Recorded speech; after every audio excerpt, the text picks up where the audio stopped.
They teach you how to kill people overseas, but not how to respect a man's property. Is that it? Commander! The word hung in the air, thick and poisonous. Commander. He spat it out like an insult, a direct and venomous challenge. That voice belonged to Arthur Vance, my neighbor, and at that moment the man holding a cold, black pistol aimed not just at my wife, but at the very core of who she was. My blood ran cold. This wasn't a dispute anymore. This was a desecration. The two local police officers Vance had called stood completely frozen, their faces a mask of sheer disbelief. This had escalated far beyond a simple trespassing call. This was something else entirely, something dark and deeply personal. "Vance, drop the weapon, now!" The older officer, Davers, shouted, his voice cracking with urgency. His hand was no longer hovering, it was gripping the butt of his pistol, ready to draw, but Vance was lost in his own twisted world of rage. His eyes, bulging and bloodshot, were fixed on Kate. "I run this neighborhood!" he hissed, spittle flying from his lips. "I am the law here, and you come into my home and show me nothing but disrespect." He jabbed the ugly black gun forward for emphasis. "Your service means nothing here. You mean nothing here." My legs felt like lead. My heart hammered against my ribs, a frantic, desperate drumbeat of pure, cold terror. Every instinct screamed at me to rush him, to tackle him, to do something. But the dark, unblinking eye of that gun's muzzle was trained on Kate, and I was paralyzed. My mind raced. How did we get here? Just 6 months ago, we'd moved to Seaview Bluffs for a quiet life, a peaceful place to land after years of her being deployed. It started with the fence, then the letters, then the whispers to the neighbors, and it all led to this. To a madman with a gun in my backyard because my wife wanted to plant lavender. And you... Vance's venomous gaze swung to me. Standing there, useless. You're no man at all. Letting your woman walk all over you, all over me. The insult was a distant buzz, drowned out by the thunder of my own heart. But Kate, my God, Kate. She absorbed the hatred, the insults, the threat of death itself, and it was like throwing stones into the deep ocean. There was no ripple. She remained kneeling, her posture perfect, her breathing even. Her eyes never left his. She wasn't looking at the gun. She was looking at the man holding it, analyzing his every tremor, his every tick. She was disassembling him in her mind, piece by unstable piece. Her absolute, unnerving lack of fear was the most terrifying and powerful thing I had ever witnessed. It was a weapon in itself. It unnerved him. The gun in his hand, his symbol of ultimate power, was rendered meaningless by her refusal to acknowledge it. His confidence began to crack.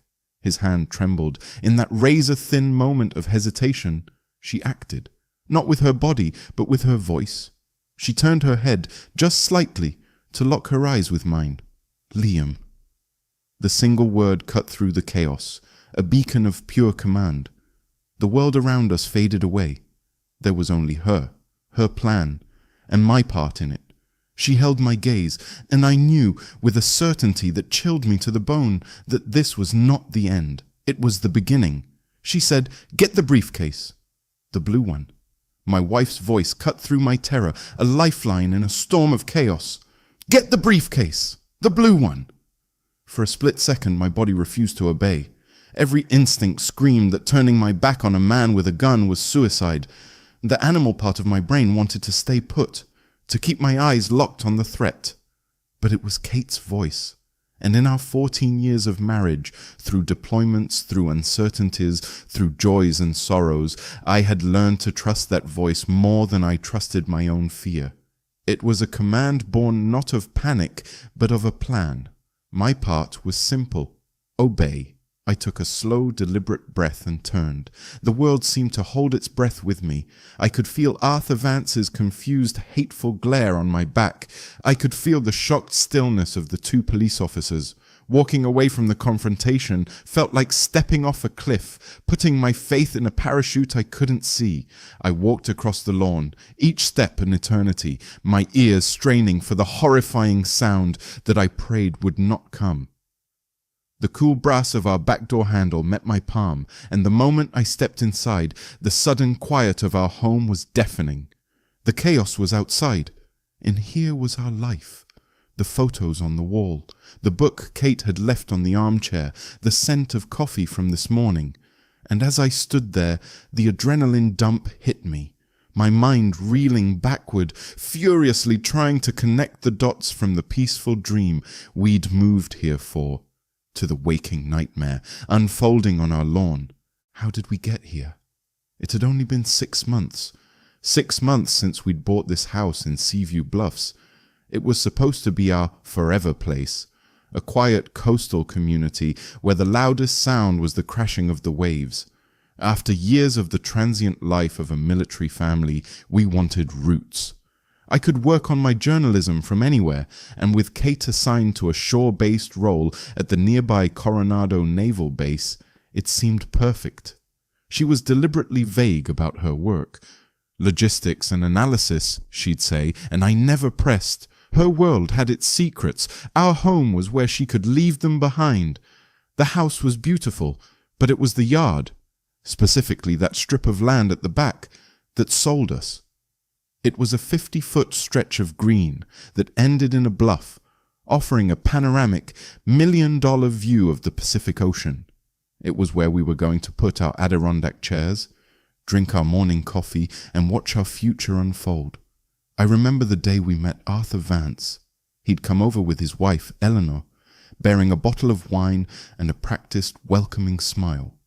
He was the HOA president, he'd announced, a pillar of the community. He was charming, well-spoken, full of stories about the neighborhood's history, but even then I'd felt a small, prickling sense of unease.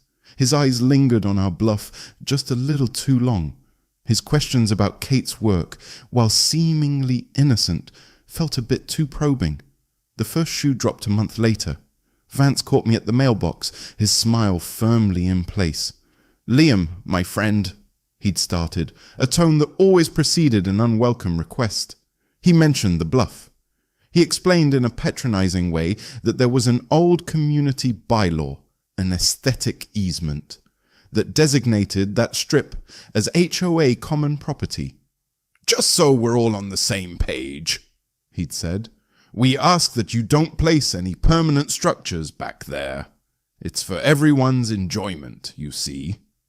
I remember smiling politely, my own training as a journalist kicking in. "I appreciate you letting me know, Arthur," I'd replied, "but I've been through the title reports and the county plot maps with a fine-toothed comb. That land is deeded to this property, clear as day." The smile on his face didn't falter, but something in his eyes went cold. That was the day the war began. It started subtly. A week later, we received a formal-looking letter from the HOA Architectural Review Committee, warning us that the small, portable fire pit we'd used on the bluff was a violation of community rules. The letter was full of legal-sounding jargon designed to intimidate. Then came the social pressure. The friendly waves from neighbors we'd just met suddenly stopped. Conversations would die down when we approached at community gatherings. Eleanor Vance, playing her part as the concerned friend, would pull Kate aside. "Oh, you must forgive Arthur," she'd whisper, her voice laced with fake sympathy. "He's just so passionate about this community. He takes his responsibility so seriously. Perhaps if you just conceded on the bluff for the sake of neighborhood harmony." It was a masterclass in manipulation, framing our defense of our own property as an act of selfish defiance. When we didn't buckle, Vance escalated. A new high-tech security camera appeared on a utility pole on the street, its lens aimed perfectly, invasively, at our backyard. Then came the anonymous notes tucked under our windshield wipers. Polite at first, then increasingly hostile. "Some people don't understand what it means to be part of a community. Your arrogance is ruining this neighborhood." I was furious. I spent my nights digging into Vance's past, uncovering a trail of similar disputes and lawsuits in Arizona and Nevada. He was a predator who used HOA bylaws as his weapon of choice. I wanted to publish an expose, to fight fire with fire. But Kate, my impossibly calm Kate, always reined me in. "He wants you to get angry, Liam," she told me one night, looking over the file of evidence I had compiled. Her voice was steady, analytical. "An emotional response is sloppy. It creates legal openings for him. We don't react. We observe. We collect facts. We build a case and we wait for him to overplay his hand." She was building a case, I realized, but I was only seeing the top layer. I had no idea how deep her investigation went or what kind of resources she had at her disposal. I just knew she saw this not as a simple neighborhood feud, but as a strategic campaign. She was treating Arthur Vance like an opposing force that needed to be understood before it could be dismantled. My flashback dissolved as my hand found it, tucked away in the back of our office closet. The briefcase. It was a standard issue, hard-shell case, navy blue, cold and impersonal to the touch. It felt heavy, both in weight and in meaning. This was a piece of her other world, the world of secrets and security clearances, the world I was never privy to. I grabbed it, my heart still pounding a frantic rhythm against my ribs. Walking back to the door, a new feeling began to mix with my fear. It was a profound, burning curiosity. I had just witnessed my wife face down a man with a gun without so much as flinching, and now she had called for a tool from her secret world. The case wasn't a defense, it was a countermeasure. Stepping back out into the blinding sunlight, the scene was exactly as I had left it, a frozen tableau of unthinkable tension. Vance was still there, the gun still in his hand. The cops were still poised, ready to act, but unsure how. The neighborhood was still watching. But something had changed. I had changed. I was no longer just a terrified husband. I was now a courier, delivering a payload I did not understand, acting on the orders of a woman I was realizing I barely knew at all. I walked towards her, holding the briefcase, my steps now firm, my purpose clear. The time for observation was over. Kate was about to overplay her hand, and I had a feeling it was going to be a royal flush. I reached Kate and placed the heavy blue briefcase on the grass beside her. Our eyes met for a fraction of a second, and in that silent glance, a whole conversation passed between us. There was no "thank you" in her look, no relief. It was an acknowledgement, an unspoken command to stand back and watch the machinery she had set in motion begin to turn. I took a step back, my role as courier complete, my heart pounding with a terrifying, exhilarating anticipation. Arthur Vance scoffed, his bravado returning as he saw the briefcase. "What's this supposed to be?" he sneered, gesturing with his gun. "Are you going to try and bribe us now? I knew you people had no integrity." Kate ignored him as if he were a fly buzzing in the distance. Her entire focus, sharp and absolute, was on Officer Davies. She had seized control of the scene, and everyone knew it. "Officer Davies," she began, her voice calm and clear, cutting through the tension. "For the record, when Mr. Vance here reported an alleged trespassing on what he claims is HOA property, did you, as part of your due diligence, verify the legal standing of the complainant entity?" The question landed with the force of a physical blow. The jargon, the procedural formality, it was completely unexpected. Davies, a street cop used to dealing with domestics and DUIs, was suddenly swimming in unfamiliar legal waters. He blinked, his mouth opening and closing silently for a moment.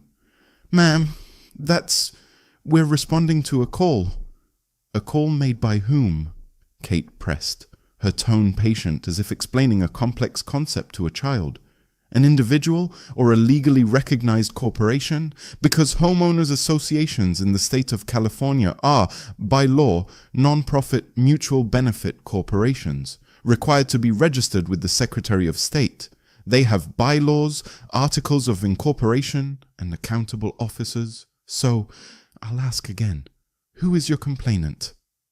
Vance's face was turning a blotchy, furious red. "This is ridiculous. It's a trick. She's trying to confuse you with lawyer talk." He sputtered, his voice rising in pitch. "We are the HOA. I am its president." "Are you now?" Kate said, her voice dropping to an icy calm. She turned her attention from the flustered Davies to his younger partner, who had been watching the exchange with wide, uncertain eyes. She had identified the weak link in the chain of command. "Officer," she said, her tone softening slightly, inviting him in. "What's your name?" "Miller, ma'am," the young cop answered, almost by reflex. "Officer Miller," Kate continued, giving him a task, a purpose. "Please take out your department-issued phone or use the computer in your patrol car. Access the official California Secretary of State business search portal. It's a public website.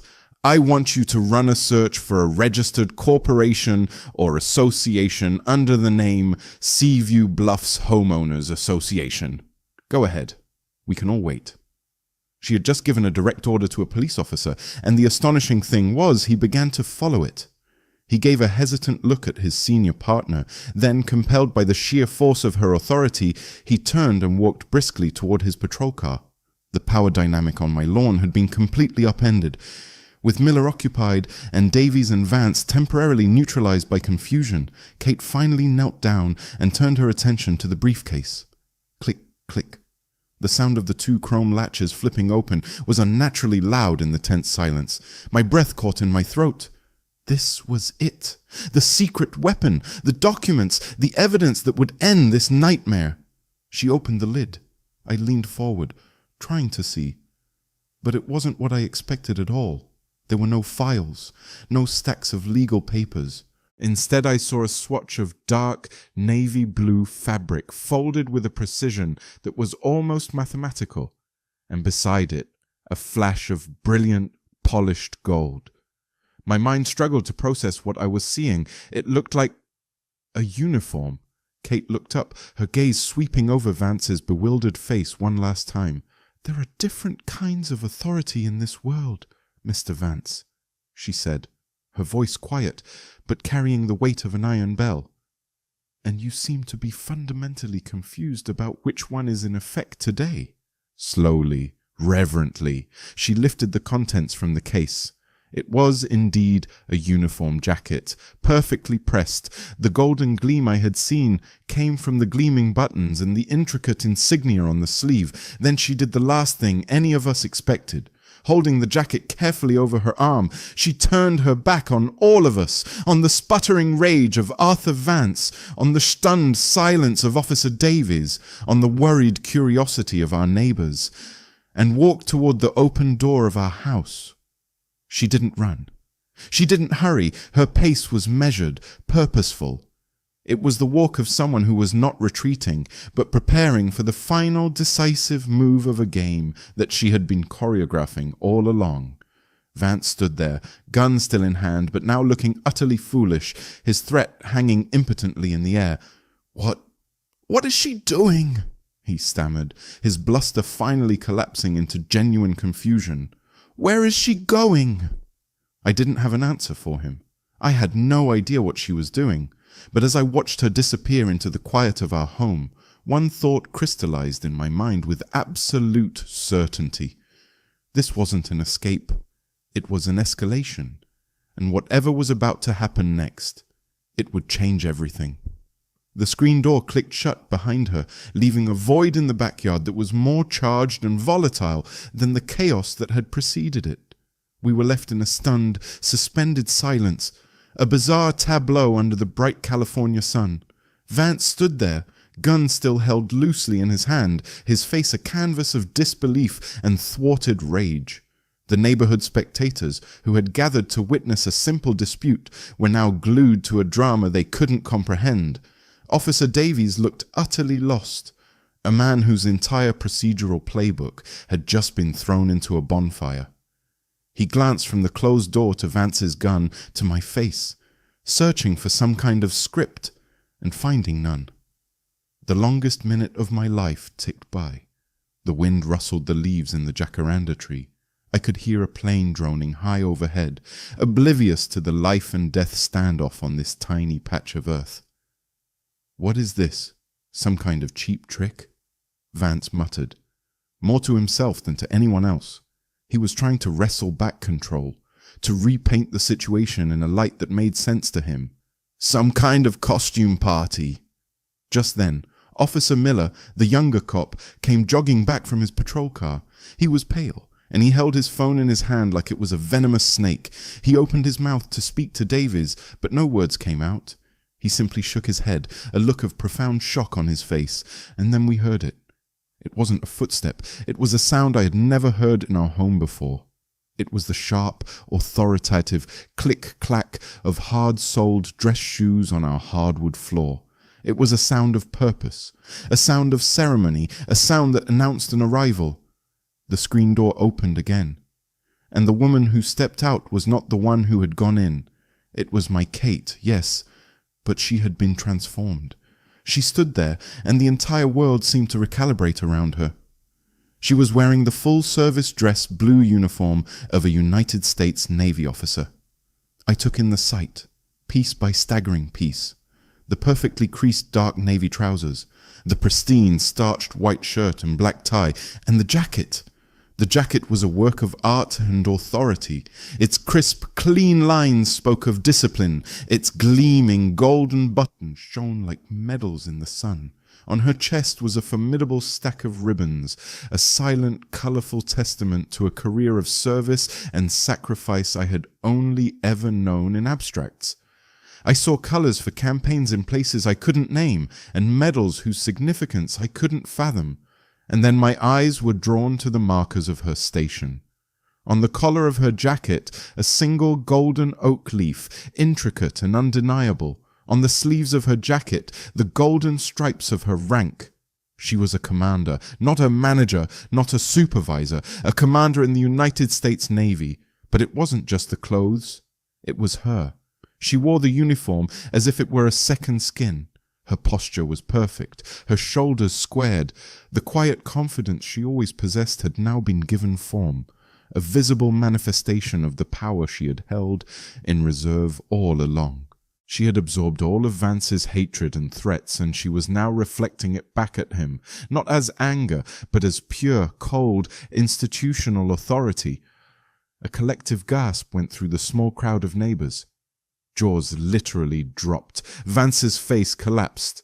The rage, the smugness, the condescension, it all dissolved into a slack-jawed, hollowed-out shock. The gun in his hand suddenly seemed like a cheap toy, a pathetic prop in a play whose lead actress had just gone completely off script. But the most telling reaction came from the two police officers. Officer Davies, the jaded, world-weary veteran, snapped to attention. It was an involuntary, instinctual reaction. His back straightened, his chin lifted, and his hand, which had been hovering near his weapon, dropped to his side in a gesture of deference. He was no longer dealing with a resident. He was in the presence of a senior officer. Officer Miller simply stared, his eyes wide with a dawning, absolute respect. Kate took 2 steps forward onto the lawn, her polished shoes making no sound on the soft grass. She came to a halt and surveyed the scene, her gaze finally landing on Davies. Her voice, when she spoke, was the same calm tone as before, but now it carried the full, unassailable weight of her office. "Officer Davies," she said, "I believe your colleague has some information for you." Davies turned to Miller, who finally found his voice. It was shaky, but clear. "Sir, she was right. I ran the search. There is no registered corporation. There is no Seaview Bluffs HOA. It doesn't exist." Kate let the words hang in the air for a moment, before turning her attention to the man who was visibly shrinking before our eyes. "Mr. Vance," she began, and for the first time she used a tone that bordered on pity, as if addressing a misbehaving child who had just committed a catastrophic error. "As of this moment, you are committing several state and federal felonies. Aggravated assault with a deadly weapon is the most obvious. But more than that, you have built a criminal enterprise based on fraud and impersonation. And by pointing that weapon at me, you have threatened a federal officer. Your timing," she added, with a glance toward the street, "is particularly poor." As if summoned by her very words, 2 black sedans with government plates turned onto our quiet suburban street. They didn't speed, but they moved with a silent, predatory efficiency that was far more intimidating. They pulled up to the curb, blocking Vance's car. Doors opened in unison, and 4 men in dark, professional suits emerged. They moved as a team, their eyes scanning everything, assessing, categorizing. One man, sharp and fit with a serious demeanor, broke from the group and walked directly onto the lawn. He walked past Davies and Miller as if they were statues. He walked past the crumbling Arthur Vance. He walked directly to Kate and stopped a respectful 2 feet in front of her. He nodded crisply. His voice was all business. "Commander Reed," he said, "we received your signal. Is the situation contained?"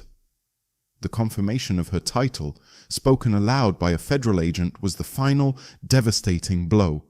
Arthur Vance made a small, choking sound. The gun slipped from his limp fingers and fell to the grass with a soft, pathetic thud. It was over. The neighborhood bully had just found out, in the most public and humiliating way possible, that the woman he had chosen to terrorize was not just another resident. She was the commander, and she had just brought the full weight of the United States government to a simple backyard dispute. Commander Catherine Reed stood on her lawn, the absolute center of a universe that had just been torn apart and reassembled. She looked at Agent Martinez, her expression calm and professional. "Contained, Martinez," she said, her voice steady, "and ready for collection." What followed was an exercise in quiet, unnerving efficiency. Martinez's team moved with a silent purpose that made the earlier, blustering authority of the local police look like amateur theater. There was no shouting, no overt aggression. There was only the calm, inexorable process of a federal operation unfolding. One agent approached Arthur Vance. The fight had drained out of him completely. He was a deflated balloon, his face pasty and slack. When the agent spoke to him in a low voice and put the handcuffs on him, Vance didn't resist. He shuffled toward the black sedan like a man in a dream, his reign as the petty tyrant of Seaview Bluffs ending not with a bang, but with a quiet, pathetic whimper. 2 other agents went to the Vance house. A moment later, they emerged with Eleanor. If Arthur's collapse was pathetic, Eleanor's was terrifying. She was a statue of ice. Her face was a mask of cold fury, her eyes promising a retribution she was no longer in a position to deliver. She didn't say a word as they led her to a separate car. She was a partner, not a pawn, and in some ways that made her even more contemptible. Meanwhile, Agent Martinez took the local cops aside. I watched from a distance as he spoke with them, his tone professional but firm. Officer Davies looked humbled, his face flushed with embarrassment. I saw him nod, listening intently, but it was Kate who handled Officer Miller. She walked over to the young cop, who still looked shell-shocked. "Miller," she said, and her voice had lost its hard edge, softening slightly. "You were faced with conflicting information and a volatile situation. You chose to seek out facts and follow a lawful instruction. That's good policing. Don't forget that." The young man looked at her with a gratitude so profound it was almost painful to watch.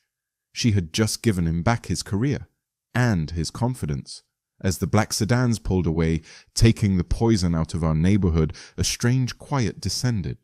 The neighbors began to drift back to their homes, speaking in hushed, awe-filled tones. The show was over. All that was left was the aftermath. Kate stood on the lawn for a long moment, surveying the quiet street. Then she unfastened the buttons on her jacket, shrugged it off, and folded it neatly over her arm. With that simple motion, Commander Reed receded, and my wife, Kate, returned. She looked at me, a flicker of exhaustion finally showing in her eyes, and gave me a small, weary smile. "Well," she said, "that escalated." In the days that followed, the full picture came into focus. The story, as Agent Martinez laid it out for us in the quiet of our own living room, was more sinister than I could have ever imagined. Vance's organization wasn't just a real estate scam. It was a well-funded domestic intelligence ring with a specific, venomous anti-military agenda.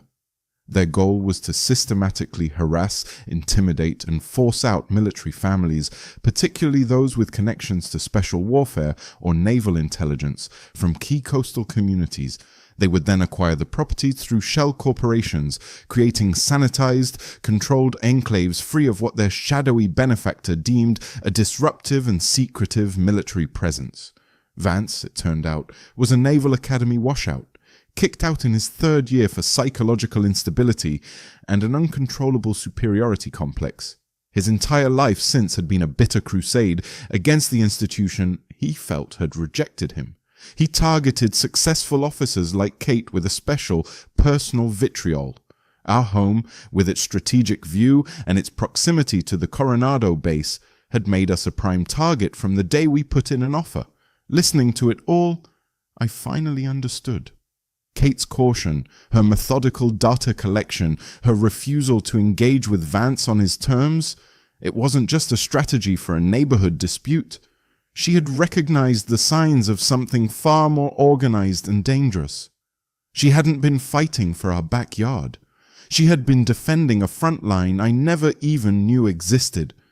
The community's reckoning came a month later. The news of the arrests had spread like wildfire, leaving a wake of shock and shame. An emergency town hall was called, not by an HOA, but by a group of concerned citizens.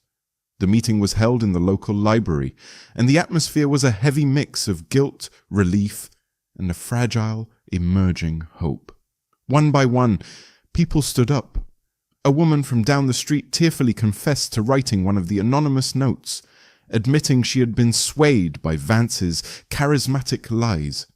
A man who had always loudly supported Vance admitted he had been afraid of becoming a target himself if he spoke out. It was a painful, necessary airing of grievances, a collective apology.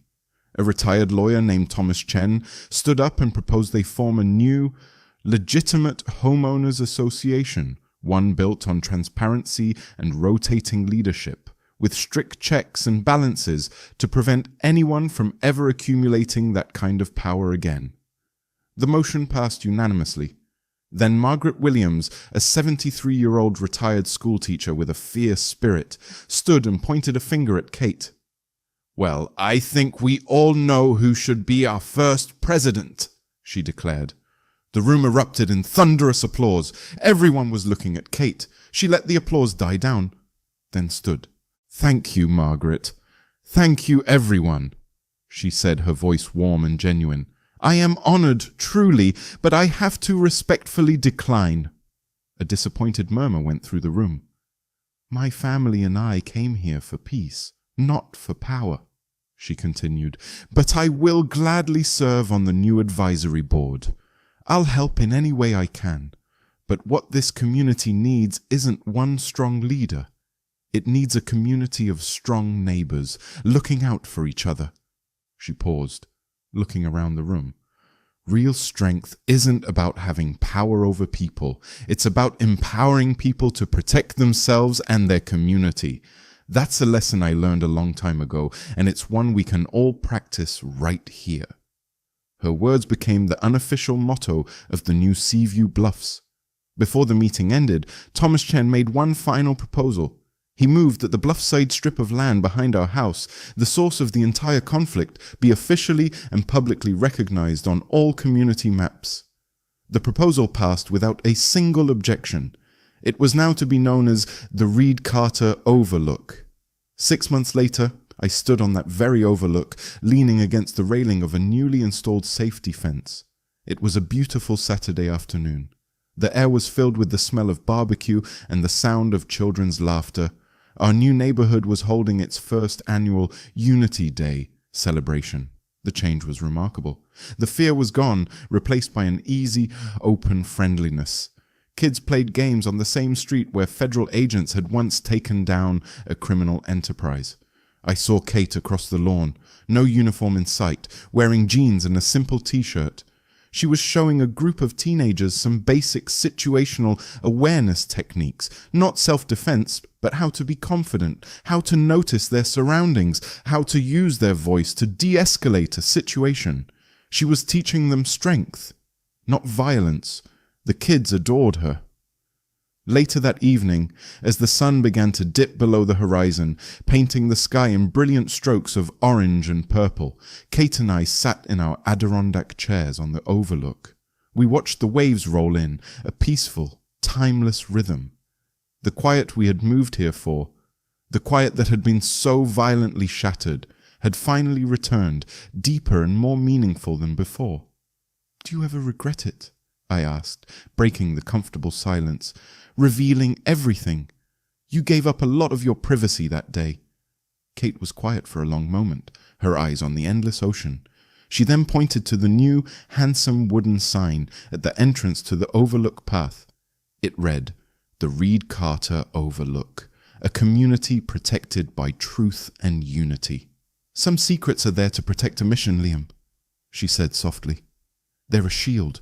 But when the threat is at your front door, when it's aimed at your home, at your family, sometimes the only way to protect what you love is to let the truth be your sword." She reached over and took my hand. "We have our home back. We have our peace. No, I don't regret it." A group of kids ran past on the path below us, laughing as they chased a frisbee. One of them saw us and waved. "Hi, Miss Kate! Hi, Mr. Carter!" We waved back. Their joyful, carefree shouts filled the evening air. This was the sound of our victory. It wasn't the sound of handcuffs clicking shut or a villain being led away. It was this, the simple, beautiful sound of a community at peace, no longer living in fear.